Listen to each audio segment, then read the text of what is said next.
Good morning. I want to briefly show from Robert Breaker's own video how warped and twisted his thinking is. His definitions are so twisted and warped from trying to defend slavery that he's missed the whole point to what slavery is. It's force. And no matter how much you code over it by saying some slaves were treated well and they loved their masters, and the masters gave them a lot of latitude, freedom. They're called slaves for reason versus servant. A servant in English, basically, English is the content. English is that a slave has no will. See, Robert Breaker is denying the definition in English. A slave has no will, a servant does. That's what he's denying, and he keeps fighting to deny it. And listen to what he says here. This is why he gets so angry when you try to point out he's defending slavery, and particularly racial slavery. Let's go back here. We have 49 minutes in here. Got the right verse. It's probably not the verse I wanted. For some reason, it's not showing up. Let me see if it's Romans 12:11, or am I thinking of Romans 12:1? Sometimes I write things down wrong. Let me look it up here. Nope, it's Romans 12:11. It's just not showing up here for some reason. How funny. They don't want you to see it. I guess the devil's trying to. But look at Romans 12:11. Not slothful in business, fervent in spirit, serving the Lord. So we're supposed to love one another and serve one another, serve the Lord. What does the Bible say? I beseech you therefore by the mercies of God that you present your bodies a living sacrifice, wholly acceptable to God, which is your reasonable service. And then in Galatians 5:13, what do we read here? For some reason it's not showing up. Isn't that funny? Galatians, there it is. Galatians 5:13. For brethren, ye have been called unto liberty. Only use not liberty for an occasion of the flesh, but by love serve. What is that? Be a slave, be a servant. Liberty and slavery are contradictory, people. Contradictions to one another. Serve one another.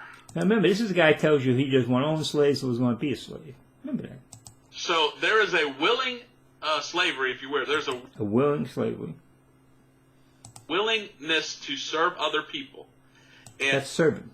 That's being a servant.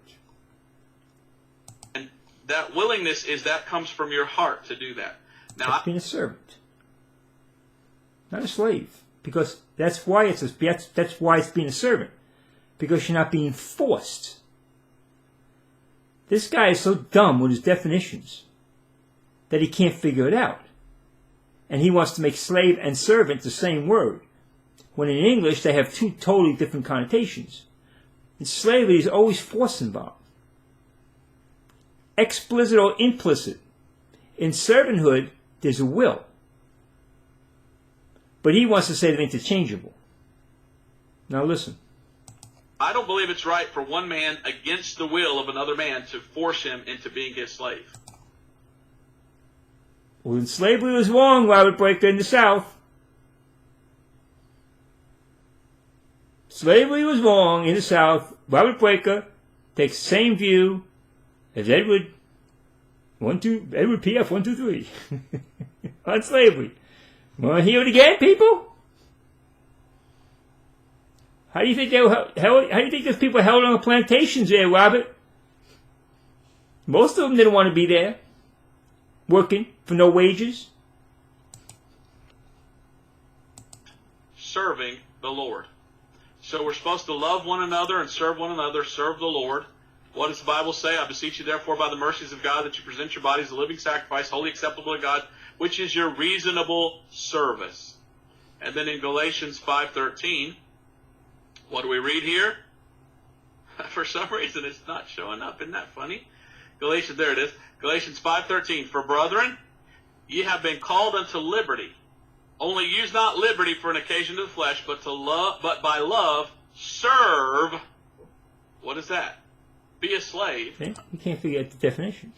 No, it means being a servant, Robert. It means being a servant. Be a servant. Be a servant. Yeah, not a slave. Serve one another. So there is a willing slavery, if you will. There's a willingness to serve others. There's a willing servanthood. Service. Not slavery. Slavery has a connotation of force. Someone owns you. Owns your will. People.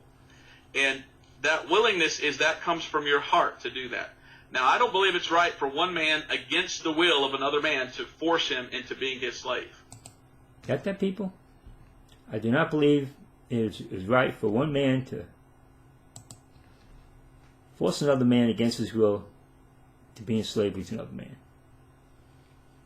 That's slavery.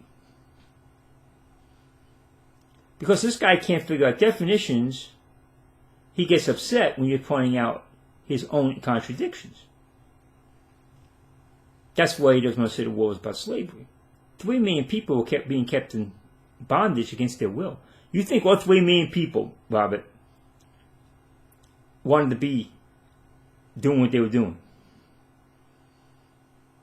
You think all 3 million of those blacks were being held there because they loved their masters and they were equal? You think all 3 million of them there? But you want to say the servants and slaves are the same word. Let's not put this up and show you. This is what happens when you get a guy who can't read and can't think clearly. He just said he thinks it's wrong for anyone to hold a man against his will. Well, that's the issue, the will. And if you're a slave, you don't have a will. But if you're a servant, you do. And that's why the Lord didn't use the word slave in the King James Bible for servant. Even though sometimes the context would say he's talking about a slave-master relationship, he always wanted kept the word servant in there. Because slavery always has a negative connotation. And that's the very reason. That's the very reason. So this is what you got here. And he's Bob Breaker says, "Oh, yeah, you're trying to say I'm saying something I'm not saying." Well, it's not. I'm not responsible for your confusion, Robert. You are. You are, because you're defending slavery in the Confederacy. In another part, he talks about a master going to heaven and having no rewards because he's a mean master. Well, according to Robert Breaker, Christians weren't supposed to be mean masters. And the slave getting rewards. Yeah, we all know that. But according to Robert Breaker, that's not supposed to happen. They weren't supposed to be masters. They were supposed to be kind and genteel. He lives in some fantasy world. But then he wants to deny. He says, I don't believe that any man should use force to force another man to be a slave. Yeah. What do you think the South was doing?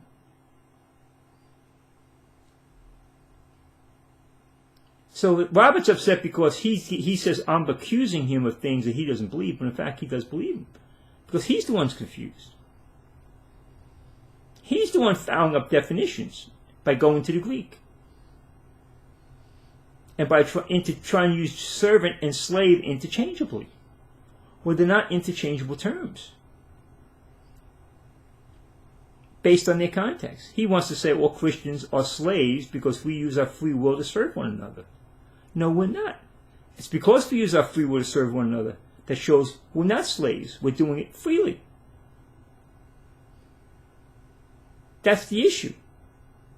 But because he's been brainwashed by PBI to think that you can go to the Greek and use the word slavery and servant interchangeably, and he basically just says, well, slave is a servant, servant is a slave. And then Nixon says, I don't believe anybody should use force in order to do something against their will. What's what a slave is? Let's not put this up. You figure it out for yourself, people. I'm not the one confused. He is. Amen. Thank you.